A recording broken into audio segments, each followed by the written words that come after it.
出しゃばってんじゃねえこの野郎。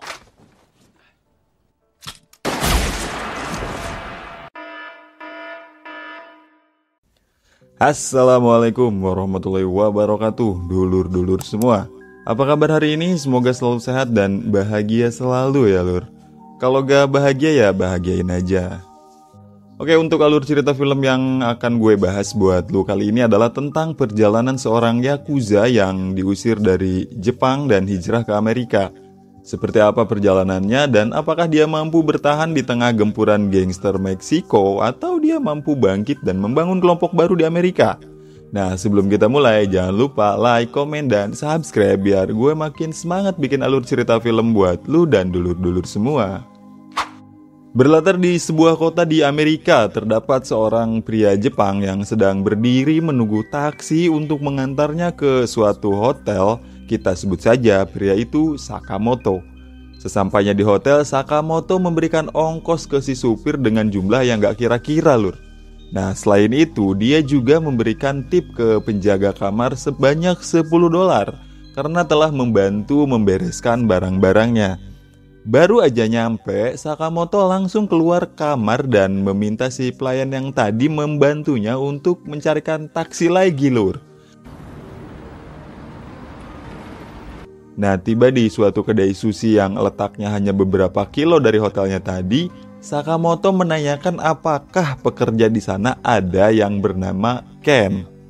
Dan salah satu pekerja di sana menyampaikan bahwa Ken sudah tidak berada di sana lagi. Namun meskipun begitu, si pekerja itu memberitahu tempat di mana Ken tinggal. Nah, selain itu, si pekerja itu pun mengingatkan Sakamoto agar berhati-hati karena menurut kabar saat ini Ken sedang menjalankan bisnis gelap. Dan tanpa banyak komentar, Sakamoto pun langsung pergi menuju alamat yang diberikan kepadanya tadi. Karena tempat tinggal Ken tidak jauh dari kedai sushi itu, Sakamoto pun memutuskan untuk pergi dengan berjalan kaki. Di perjalanan, Sakamoto tidak sengaja menabrak seorang pemuda berkulit hitam dan karena tabrakan itu, sebotol minuman yang dibawa si pemuda itu jatuh dan pecah lur. Si pemuda itu gak terima dan meminta Sakamoto untuk menggantinya. Sakamoto yang kurang ngerti bahasa Inggris itu pun bingung nih gimana cara ngeberhentiin omelan si pemuda itu. Dan gak pakai basa-basi lagi, Sakamoto mencocol mata si pemuda itu dengan pecahan botol minuman tadi lur. Alah, banyak omong, gue cocol juga nih, cerot. Mungkin gitu kali pikir Sakamoto. Nah, setelah itu Sakamoto pun sampai di kediaman Ken. Namun saat pintu rumah diketuk, gak ada yang nyaut lur. Sakamoto pun membalikan badannya dan seketika dia teringat tentang Jepang. Cerita pun mundur ke Jepang saat dimana Sakamoto belum ke Amerika. Di salah satu ruangan terdapat 4 orang yang sedang bersantai. Mereka adalah anggota dari kelompok Yakuza yang dipimpin oleh Shimizu lur. Dia adalah Kato, salah satu orang kepercayaan bos Yakuza yang juga rekannya Sakamoto. Saat sedang bersantai, dia menerima telepon dari Sakamoto yang mengatakan bahwa saat ini si bos ingin keluar untuk berkencan. Dan karena kelompoknya dalam situasi perang, Sakamoto pun meminta Kato untuk mengawal ketat si bos. Dengan pengawalan yang ketat, si bos pun masuk ke dalam salah satu tempat hiburan bersama semua anggota yang mengawalnya, pun termasuk Sakamoto. Sakamoto yang duduk di sudut ruangan sambil memperhatikan sekitar melihat ada gerak-gerik aneh yang dilakukan seorang bartender di sana. Dan ternyata benar saja si bartender itu pergi ke belakang bar dan saat menyiapkan pistolnya, dari arah belakang Sakamoto muncul dan menembak bartender itu lur. Setelah itu suasana menjadi hening. Si bos pun langsung dibawa kembali ke rumahnya. Setelah kejadian itu, Sakamoto kembali berkumpul dengan anggotanya. Dan di saat itu juga mereka melihat kabar di TV bahwa saat ini polisi sudah bergerak untuk menyelidiki kasus penembakan bartender itu. Wah gila sih ini, respon polisi Jepang tuh cepet banget ya lur. Baru beberapa menit padahal langsung gerak aja. Kalau di dunia nyata respon polisi Jepang secepat ini gak lur? Kasih tahu di kolom komentar ya kalau tahu ya. Oke, kita lanjut. Setelah melihat pemberitaan itu, Sakamoto pun langsung membuang pistolnya. Di situasi lain, si bos yang sedang dalam perjalanan dicegat sama anggota musuhnya dan Si bos pun maut, lur. Malam berikutnya, acara pemakaman pun dihadiri oleh banyak orang tidak terkecuali dari petinggi polisi dan musuh-musuhnya. Dan di kesempatan itu juga Pak Polisi mencoba membujuk anggota Shimizu untuk membubarkan kelompoknya, lur. Hal itu direkomendasikan dengan alasan untuk menghentikan perang yang terjadi di antara kelompok Shimizu dan kelompok Hashimatsu. Sakamoto yang notabene sangat loyal kepada bosnya menolak untuk bubar, lur. Namun, karena kelompoknya saat ini tidak memiliki bos, maka yang berhak menentukan kelompok itu berlanjut atau tidak adalah keputusan dari hasil rapat para petinggi Yakuza di wilayah-wilayah lain bersama dengan bos besar.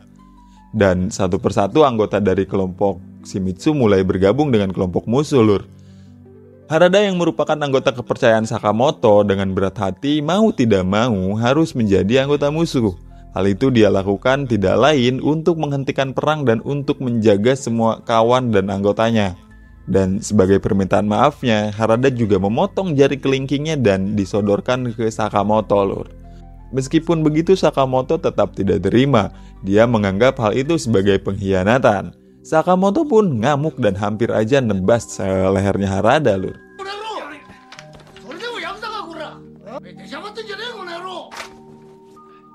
Di luar ruangan, Hattori yang juga orang kepercayaan Harada sekaligus bawahan Sakamoto hanya berpamitan kepada Kato untuk pergi bergabung dengan kelompok musuh. Dan berbeda dengan Sakamoto, Kato dengan lapang dada melepas Harada yang merupakan salah satu anggota kepercayaannya itu. Belibet banget ya gue jelasin ya. Jadi intinya gini, Hattori itu bawahannya Harada. Harada itu posisinya sama kayak Kato, yaitu bawahannya Sakamoto. Nah gitu ya. Di situasi lain, kelompok musuh yang diketuai oleh Hashimatsu sedang mengadakan upacara minum sake dalam rangka menyambut para anggota yang baru bergabung dengan kelompoknya, pun termasuk Harada. Dan kini Harada dan semua anggotanya resmi menjadi anggota Hashimatsu. Setelah upacara penjamuan itu, Harada mendatangi Sakamoto. Di sana dia berkata pada Sakamoto bahwa saat ini dia diberi tugas untuk menghabisinya, lur. Meskipun begitu, Harada tetap hormat dan menundukkan kepalanya di hadapan Sakamoto. Dan dengan nada yang berat, Harada memberikan saran agar Sakamoto pergi dari Jepang. Menurut Harada, itu lebih baik daripada harus melihat Sakamoto menjadi buruan di wilayahnya sendiri. Harada pun pergi. Dan saat ini, orang yang masih setia dengan Sakamoto cuma Kato seorang, lor. Esok paginya, Hattori diutus oleh Harada untuk memberikan paspor dan tas yang entah apa isinya. Nah, kembali ke Amerika, Sakamoto yang dari tadi hanya berdiri di depan rumah Ken dihampiri oleh 3 orang pemuda. Mereka bernama Jay, Mo, dan Ken.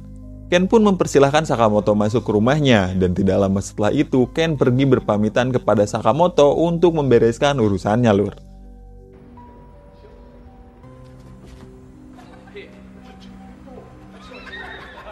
Setelah beres dengan urusannya, Ken mengajak Sakamoto, atau sekarang kita panggil dia Aniki, pergi makan malam di luar bersama teman-temannya. Setelah itu, Aniki pun kembali ke hotel dan mengemasi barang-barangnya, lur. Esok harinya, Aniki kembali ke rumah Ken, namun kali ini bukan bertamu, lur, melainkan untuk tinggal bersama Ken. Dan saat mereka sedang berbincang, tiba-tiba Denny muncul dengan perban di matanya. Denny bercerita kepada Ken bahwa kemarin saat dia mau pulang, dia ketemu sama orang Jepang dan orang Jepang itu mencocokkan pecahan botol ke matanya. Dan saat Ken mengenalkan Aniki ke si Denny, Denny tiba-tiba bete, lur. Ya, gimana enggak ya, orang yang bikin luka di matanya saat ini tuh berada di hadapannya, lur. Ya meskipun begitu, Denny yang menghargai arti persahabatan itu pun berkata bahwa bukan Aniki yang sudah membuatnya terluka. Denny harus menyampaikan kebohongan itu untuk menjaga perasaan Ken terhadapnya. Dan setelah itu, Ken berpamitan pada Aniki untuk kembali menyelesaikan urusannya, lur. Dan Denny saat ini hanya berdua dengan Aniki. Awkward gak lu, Den? Dan setelah melewati waktu yang cukup lama, akhirnya Denny membuka diri untuk mencoba membangun komunikasi dengan Aniki lewat permainan dadu. Ya, meskipun Aniki tidak mengerti apa yang dikatakan Denny, namun di kesempatan itu Aniki sepertinya cukup menikmati permainan dan merasa cukup terhibur. Dan setelah itu Aniki pergi keluar. Bilangnya sih mau beli rokok, lor, namun ternyata dia pergi memantau urusan adiknya. Dan saat Aniki melihat Ken dihajar oleh salah satu anak buah bandar besar, Aniki langsung menghampiri orang itu dan menghabisinya, Lur. Setelah kembali ke rumah, Aniki langsung menghajar Ken. Dan setelah itu meminta Ken mengeluarkan senjatanya. Rupanya Aniki sadar bahwa perilakunya ke anak buah si bandar itu bisa memicu masalah besar. Dan setelah mendapatkan senjatanya, Aniki langsung keluar dari rumah, Lur. Ken ngira kalau Aniki mau balik ke hotel, namun ternyata Aniki menghampiri beberapa kelompok kecil dan menghabisinya satu demi satu. Setelah itu, Aniki meminta Ken untuk mengantarkannya ke tempat yang diisi kelompok yang lebih besar. Dan tibalah mereka di salah satu bar lalu setelah itu. Aniki langsung menghabisi 5 orang di sana dalam waktu yang sekejap. Setelah serangkaian kejadian yang mengerikan itu, Ken bertanya kepada Aniki apa yang harus dilakukan selanjutnya.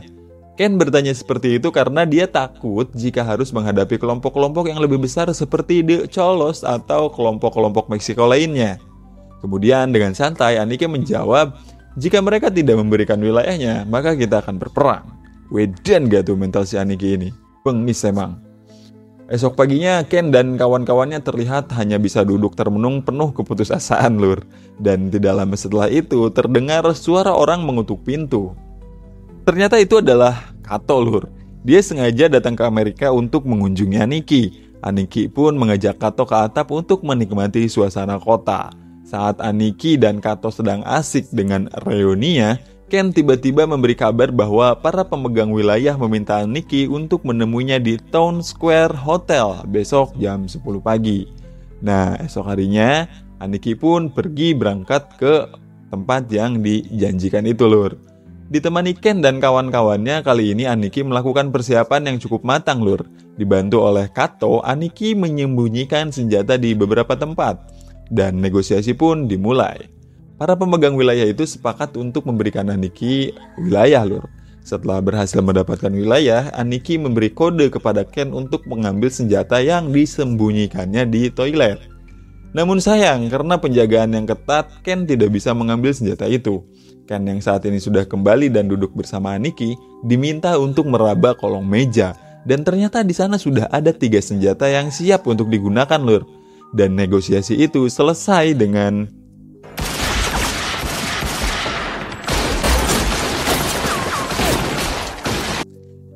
selesai dengan 4 korban jiwa. Dan hal itu sekaligus mengantarkan Aniki menempati puncak wilayah kecil di Los Angeles. Aniki kini tampil berkelas, pun termasuk Ken dan kawan-kawannya. Dengan menaiki mobil limousine, Aniki pergi ke suatu tempat menjemput wanitanya, Lur.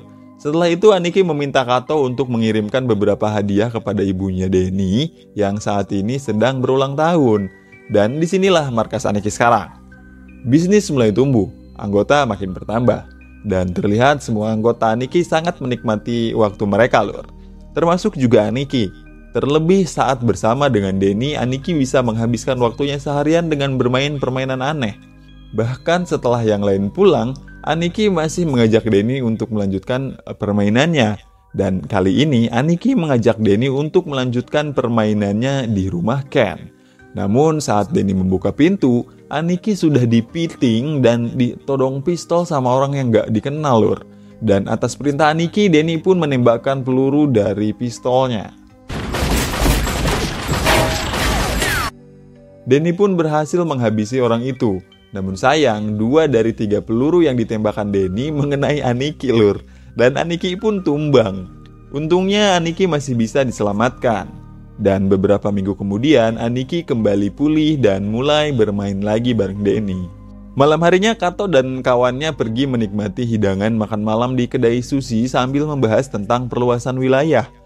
Dan di malam itu juga diputuskan bahwa Kato, Ken, Jai, dan Mo akan pergi menemui Shirase yang tidak lain adalah ketua dari kelompok yang dipimpinnya di daerah Little Tokyo. Si konsultan yang juga ikut makan malam di sana mencoba memperingati Ken bahwa menyatukan kekuatan dengan Shirase adalah ide yang cukup buruk. Esok harinya, Kato dan Ken pun berhasil menemui Shirase dan mulai bernegosiasi dengannya. Namun sayang, negosiasi itu gagal dan Ken harus kembali dengan tangan hampa. Kato yang memiliki jiwa samurai di dalam dirinya merasa malu kepada Aniki karena tidak berhasil membawa Shirase kepadanya, lur.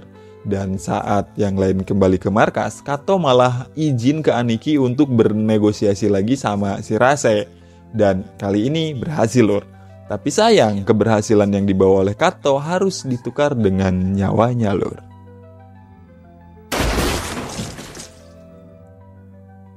Saat acara pemakaman Kato, Shirase datang untuk mengunjungi acara itu dan sekaligus menyatakan bahwa dirinya siap dan bersedia bekerja di bawah Aniki. Meskipun Shirase mengatakan demikian, namun sepertinya pernyataan Shirase itu tidak memadamkan kebencian Aniki terhadap si Shirase gitu ya. Nah, gue rasa Aniki ini menerima si Shirase itu karena menghargai upayanya Kato aja gitu, gak lebih dari itu. Nah, menurut kalian gimana tuh? Komen di kolom komentar ya. Dan beberapa hari kemudian Shirase mulai menjalankan misinya untuk memperluas wilayah kekuasaan Aniki. Atas usahanya itu, Shirase berhasil membawa nama Aniki dikenal oleh banyak kelompok-kelompok kecil, lur. Setelah kembali ke markas, Shirase ditegur oleh Aniki karena pergerakan yang dilakukan oleh Shirase itu menurutnya berlebihan, lur. Namun Shirase menjawab teguran itu dengan mengatakan bahwa semua itu dia lakukan demi Kato.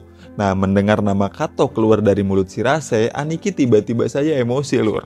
Dan setelah itu sepucuk surat datang dari Harada untuk Kato. Dan surat itu berisikan tulisan ucapan terima kasih Harada kepada Aniki karena sudah memberikan kesempatan kepadanya untuk berkembang dengan kelompok lain. Setelah itu Harada juga mengabarkan bahwa saat ini dia sedang dalam masalah. Nah, artinya surat itu bisa jadi sinyal kalau umur Harada udah gak lama lagi, lur. Kita balik ke Jepang. Hashimatsu yang melihat perkembangan bisnis tumbuh dengan pesat mengumpulkan para ketua kelompok termasuk Harada dengan maksud untuk memberi mereka ucapan terima kasih atas kerja keras dan loyalitasnya kepada keluarga Hashimatsu. Setelah Hashimatsu selesai mengucapkan terima kasihnya, salah satu anak buah Hashimatsu yaitu si Botak nyeletuk ke arah Harada dan mengatakan bahwa prestasi yang diraih Harada itu penuh keanehan dan si Botak mencurigai adanya niat negatif dari Harada. Dan Harada menjawab kecurigaan itu dengan berkata bahwa jika memang ada yang disembunyikan dalam diriku, maka lihat ini baik-baik. Dan seketika saja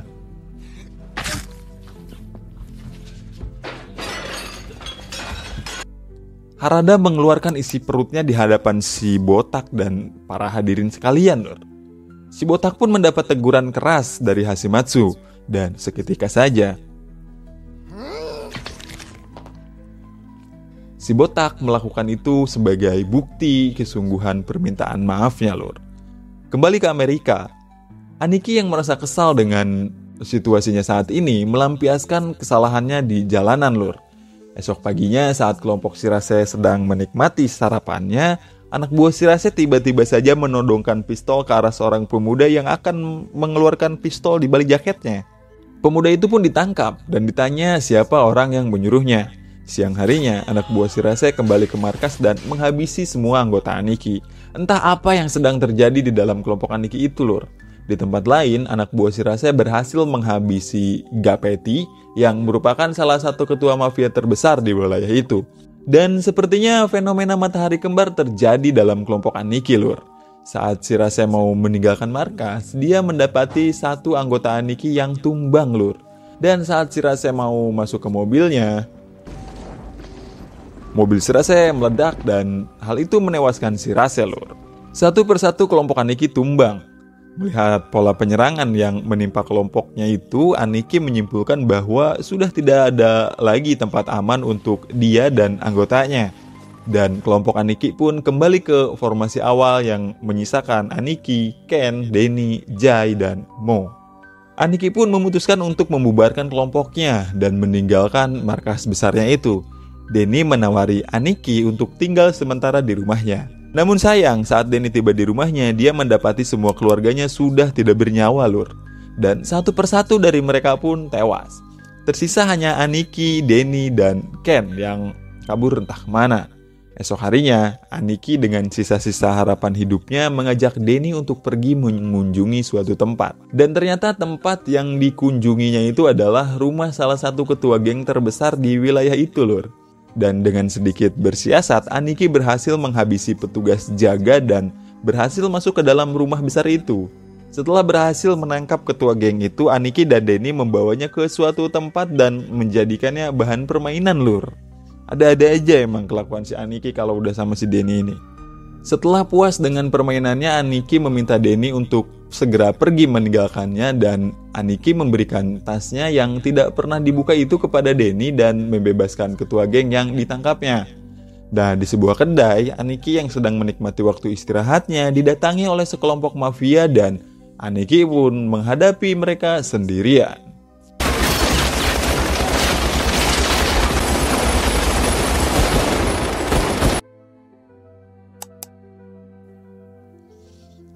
Aniki pun tewas, Lur. Denny yang saat ini sedang mengendarai mobil merasa menyesal dengan semua hal yang sudah dia lakukan selama ini. Dia juga kebingungan harus kemana lari dan bersembunyi. Dengan penuh kesal, Denny membuka tas yang diberikan Aniki itu dan ternyata isi tas itu uang, Lur, dan sepucuk surat yang bertuliskan bahwa Aniki sangat senang menikmati waktu bersamanya. Film pun selesai. Tamat. Gimana filmnya, Lur? Seru gak? Dari awal sampai akhir film gue gak ngeliat atau ngerasain ada ambisi dari si Aniki ini ya. Cara dia ngejalanin hidup tuh kayak ya udah gitu. Kalau masih hidup ya selamat, kalau harus mati ya udah gitu. Pokoknya dingin banget nih hidup si Aniki ini. Tapi ya udahlah ya suka-suka si Aniki lah mau apa. Yang jelas menurut gue film ini ngasih hiburan yang cukup dan ketegangan yang disuguhkan juga lumayan bikin tersentak ya. Selain itu, film ini juga ngasih kita beberapa pesan rahasia yang bisa sedikit gue tangkap nih. Pertama, Sakamoto yang setia sama keluarganya dan gengnya bahkan setelah jatuh dan terbuang. Loyalitas itu bukan cuma soal setia saat waktu enak aja gitu ya, tapi juga pas susah juga dia tetap setia gitu. Nah, ini ngajarin kita bahwa komitmen sejati itu diuji saat keadaan lagi berantakan, Lur. Dan ini ngasih pesan ke kita kalau sebenarnya loyalitas itu mahal gitu ya. Nah, yang kedua, Sakamoto ini nerapin disiplin ala Yakuza di dunia gangster Los Angeles yang lebih brutal dan kacau gitu ya. Ini tuh nunjukin kalau dalam hidup yang keras sekalipun punya prinsip dan ketegasan itu bisa ngebantu kita buat bertahan lebih lama. Dan yang selanjutnya, geng Sakamoto ini tumbuh besar di dalam waktu singkat ya. Tapi fondasinya itu rapuh. Gak ada rasa hormat dan cuma rasa ketakutan aja. Akhirnya semua gampang runtuh, Lur. Nah, ini pelajaran banget nih buat kita. Bangun sesuatu, entah bisnis, relasi, hidup, channel YouTube gitu ya. Itu harus dari dasar yang bener-bener kuat gitu dan itu gak bisa instan. Nah, kalau pengen fondasinya kuat, maka yang harus kita pahami adalah setiap kegagalan dalam proses itu adalah ya pokoknya kalau misalkan kita ngerasain kegagalan itu sebagian daripada proses untuk kita menuju puncak gitu. Dan itu juga bikin fondasi jadi makin kuat gitu ya. Dan yang selanjutnya, keputusan Sakamoto dari kekerasan sampai emosi ada konsekuensinya loh. Ya film ini kayak mau bilang kalau lu bebas milih jalan hidup lo gitu. Tapi siapin mental buat nanggung semua akibatnya. Nah, itu aja beberapa pesan rahasia yang berhasil gue tangkap, Lur. Kalau lu berhasil nangkep pesan rahasia lainnya, tulis di kolom komentar ya. Oke, itu aja alur cerita film yang bisa gue suguhkan kali ini. Kalau ada film yang pengen gue bikin alur ceritanya, komen aja di kolom komentar. Dan jangan lupa like, komen, subscribe. Makasih udah nonton. Kita ketemu lagi di video selanjutnya.